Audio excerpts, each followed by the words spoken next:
башты кээ бирлери момдайын алып тумшугун биякты карата алып келет.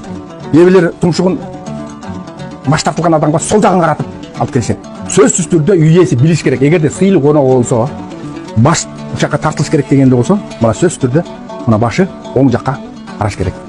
Башты биздин Кыргыз Республикасында деп коеюнчу, Кыргызстанда 7 облус болсо 7 башка тартылат. Муну да айтып коеюн. Мисалы үчүн кээ бир жерде башты мисалы үчүн Нарын облусунун Ысык көл облусунда башты ошо коноктордун эң күчүсүнө тартат. Эң күчүсүнө тартат. Анан калган кээ бир жерлерде баш улук деп бейчи. Ата энеңдин айткандарын угуп жүргүнү, улуулардын насаат сөздөрүн угуп жүр деп анан кулакты берет. Жак кошо келгенде үй ээси негизи, үй ээси могу тилдин учун эсип коет. Ошол жердеги душмандар, мисалы үчүн отурган жердеги душмандар тилди жанагы жериңге карматып эметет. А тилдин учун деген кайнатасына, кайненесине жаман сөз тийип калса